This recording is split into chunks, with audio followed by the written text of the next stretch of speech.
मध्य प्रदेश के बेटियों के मामा शिवराज सिंह चौहान ने की अपनी भांजी की मदद।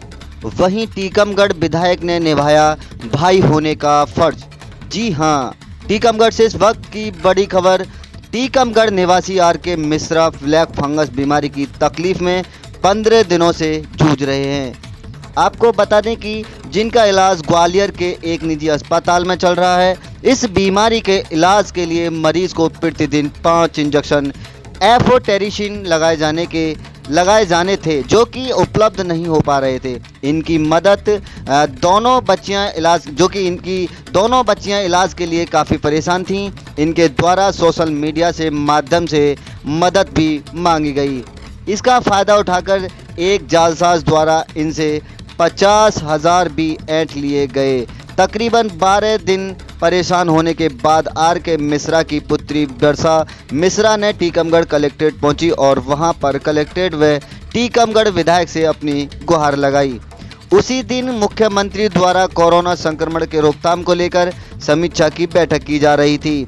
उसी दौरान टीकमगढ़ विधायक से उस बच्ची की तकलीफ देखी नहीं गई और उनके द्वारा वीडियो कॉन्फ्रेंस में मुख्यमंत्री शिवराज सिंह से कहा गया कि आपकी भांजी यहाँ परेशान बैठी है और उसके पिता का इलाज नहीं हो पा रहा है। यह बात सुनकर मामा शिवराज से भी नहीं रह गया और अपनी भांजी को बुलाया गया और उससे बात की गई और उसे मदद का पूर्ण आश्वासन भी दिया गया। साथ ही उस जालसाज पर एफआईआर करा दी गई है एवं उसकी गिरफ्तारी भी हो चुकी है। इसी के साथ में विधायक द्वारा कहा गया है कि वर्षा मिश्रा मेरी छोटी बहन है और उसकी यथासंभव हर मदद की जाएगी। जैसे जैसे इंजेक्शन की व्यवस्था होती है उसे उपलब्ध कराए जाएंगे। जब तक उसे कोई परेशानी नहीं आने देंगे। विधायक की यह पहल बाकी सहानियों से क्यों, उन्हें अपनी बहन का दर्द समझा और उसकी मदद के लिए प्रदेश के मुख्यमंत्री से बात की और प्रदेश के मुख्यमंत्री ने उसकी तकलीफ को समझकर उसे विश्वास दिलाया कि उसके माता पिता को उचित इलाज दिया जाएगा। टीकमगढ़ से ब्यूरो चीफ संजय शर्मा की खास रिपोर्ट।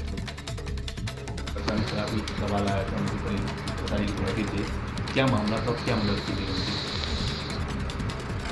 हमारे शहर की बेटी, हमारी बहन वर्षा मिश्रा जी के पिताजी को कोरोना हुआ।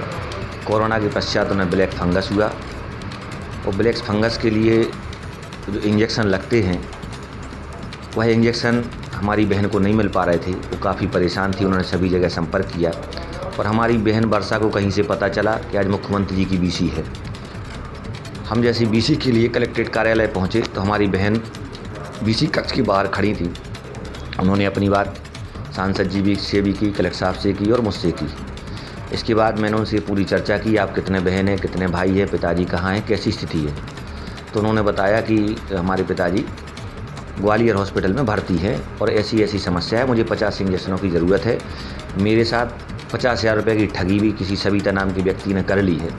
तो जब बीसी चल रही थी तो मैंने माननीय मुख्यमंत्री जी से कहा कि बाहर आपकी भांजी बैठी है, उसके पिताजी ब्लैक फंगस से पीड़ित हैं, उन्हें इंजेक्शन की आवश्यकता है और हमारी बहन आपकी भांजी के साथ ग्वालियर में ठगी भी हो गई है। तो माननीय मुख्यमंत्री जी ने कहा कि मैं स्वयं चर्चा करूंगा। तो माननीय मुख्यमंत्री से वर्षा मिश्रा जी से चर्चा की और चर्चा में उन्होंने कहा कि इलाज में कोई हम कमी नहीं आने देंगे। हमारा पूरा प्रयास होगा कि हमारे पास इंजेक्शन बाहर से आ रहे हैं और जैसे जैसे आते जाएंगे बहन आपको इंजेक्शन उपलब्ध कराएंगे। और जिसके द्वारा 50,000 की ठगी की है सविता, उसके ऊपर भी एफआईआर दर्ज हो गई है। इनकी राशि वापस होगी और बहन के साथ हम सब पूरा शहर, हमारी भारतीय जनता पार्टी, हमारी शिवराज सरकार पूरे तटस्थता के साथ खड़ी है। उन्हें किसी प्रकार की कोई कमी नहीं होने देंगे। आपके द्वारा कोई आर्थिक मदद भी की जा रही है? हाँ, हमारे द्वारा कल उनसे चर्चा करके और जो भी संभव हुआ उनकी मदद करें। मेरा नाम वर्षा मिश्रा है। क्या समस्या थी पिताजी को, किस तरह से आप लोग परेशान हुए? हमारा पिताजी को ब्लैक फंगल इन्फेक्शन हो गया था। पहले उनको कोविड हुआ था। वो यहीं गवर्नमेंट ITI कॉलेज में अकाउंटेंट हैं, लेकिन फिर बाद में उनको कोविड के बाद जैसे वो ठीक हुए तो फिर उनको कुछ टाइम के बाद सिर दर्द होने लगा और ब्लैक फंगल हम लोगों ने ग्वालियर में दिखाया। तो पहले ये आइडिया नहीं था, हम लोगों ने सोचा शुगर की वजह से। फिर बाद में जब पता चला कि उनको ब्लैक फंगल की शिकायत है, वहाँ के रतन ज्योति हॉस्पिटल वालों ने बोला कि नहीं, इनको ब्लैक फंगल इन्फेक्शन हुआ है। तो जब हम लोगों ने वहाँ पे देखा, उन्होंने बोला कि आप पैसे लेके और इंजेक्शन का इंतज़ाम करके आइए। हम लोगों को पैसे तो फिर ठीक है हम लोगों ने अरेंज कर लिए, लेकिन इंजेक्शन हम लोगों ने हर जगह ट्राई किया, यहाँ पे भी बहुत ट्राई किया, हमारे पूरी फैमिली मेम्बर ने, सब ने ट्राई किया, लेकिन कहीं पे भी नहीं मिले। फिर बाद में वहाँ पे अपोलो में जब वहाँ पे एडमिट हो गए पापा, तो उनकी एक सर्जरी नाक से हुई, लेकिन फिर भी उनका इन्फेक्शन कम नहीं हुआ क्योंकि उनको इंजेक्शन नहीं मिले थे। जैसे तक से वहाँ पे जो गवर्नमेंट है या सबसे हम लोगों ने रिक्वेस्ट करके 10 इंजेक्शन अवेलेबल करा पाए, वो भी 1 दिन लगे तो 2 दिन नहीं लगे या 3 दिन नहीं लग पाए, ऐसा हुआ, जिस वजह से उनका इन्फेक्शन बढ़ गया तो वो आँख तक पहुँच गया और पापा को आँख से दिखना बंद हो गया, जिस वजह से डॉक्टर ने कहा कि अब इनकी एक आँख निकालनी पड़ेगी। तो उनकी एक आँख निकल गई, लेकिन हम लोगों को बहुत ट्राई करने के बाद, बहुत परेशान होने के बाद भी हम लोगों को इंजेक्शन नहीं अवेलेबल हो पा रहे थे। हमने सभी से बोला, वहाँ पे ग्वालियर भी कलेक्टर वगैरह सभी से ट्राई किया, हर किसी के पास गए, हर कोई हम लोगों को कह देता यहाँ से वहाँ जाइए, आप वहाँ से यहाँ भटकते रहे। 10 दिन हो चुके थे क्योंकि पापा को नहीं मिल रहे थे इंजेक्शन। फिर अभी डॉक्टर बोले लगे कि अपोलो वाले कि आपको इंजेक्शन नहीं मिल रहा, गवर्नमेंट में है। मगर गवर्नमेंट में जब हम लोगों ने पूछा तो वो बोले, हम लोगों की प्रॉब्लम थी कि पापा को गवर्नमेंट में शिफ्ट नहीं कर पा रहे थे क्योंकि पापा को किडनी प्रॉब्लम है, उनकी एक किडनी डैमेज है और आँख भी निकल चुकी थी। तो अपोलो वालों ने वहाँ के जो जरा रोग हॉस्पिटल वाले हैं उनने बोल दिया था कि अब हम आपके पापा का केस क्रिटिकल है, हम वहाँ पे एडमिट नहीं कर सकते हैं, उनको अपोलो ही वाले कर सकते हैं। और वो बोल रहे थे अपोलो वाले कि आप इंजेक्शन लेके आइए, क्योंकि दवाई नहीं है तो हम इनका ट्रीटमेंट नहीं कर पाएंगे, कहीं और एडमिट करवाइए। बहुत परेशान होने के बाद फिर हमें जब कुछ नहीं मिला तब हम कल जो यहाँ के कलेक्टर सर हैं वहाँ पे पहुँचे, तो वहीं पे हम लोगों को कल मीटिंग चल रही थी, उनकी प्रेस कॉन्फ्रेंस, वहीं पे हमें कलेक्टर सर और विधायक सर भी मिल गए थे। तो हमने उनको अपनी सारी प्रॉब्लम्स बताई, सब बताया। फिर विधायक सर ने, कलेक्टर सर ने मिलके हमारी जो बात है वो सीएम सर से करवाई। उनने हम लोगों से कहा कि आपके पापा का जो वहाँ पे फ्रॉड हुआ था हम लोगों के साथ, इंजेक्शन के लिए हम लोग भटक रहे थे, परेशान हो रहे थे, तो हमसे एक जो चेतन सविता करके थे, तो उनने हमसे 50,000 रुपये ले लिए, बोले कि हम इंजेक्शन अवेलेबल कराएंगे।